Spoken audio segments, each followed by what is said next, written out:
तो आज आम्ही कॉलेज आणि पेपर देऊन नाही का, फक्त मी 10 मिनिटात निघालो बाहेर. चुप कोटाळा.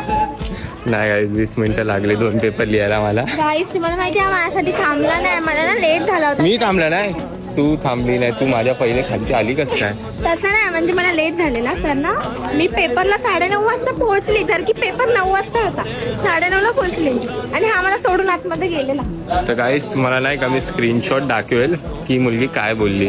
तू जा, मी लेट होणार आहे खूप, माझ्यामुळे तू नको हो, तू जा. हे कोण बोललं? मीच बोलते. मग 20 मिनिटात पेपर लिहिलाय. काय लिहिलंय माझं मलाच माहित नाही. गाईज मी हिच्या पहिले लिहिलेलं, पण त्या सरांनी मला सोडलं नव्हतं. तो बोलतो रूप तेको पेपर दिया, दूसरा पेपर कलेक्ट करने से पहले तूने मेरा पहिला पेपर लिख दिया. आणि आता हा मला सोडून चालला असंच ऑटोमध्ये बसले, बोलतो जा घरी तुझी तू. इतना टेन्शन कशाला पाडू मी इथं? ती प्रगती पाडेल ना इथं टेन्शन. मी टेन्शन साक्षी आणि प्रगती सांभाळून घेते लिहिला मला.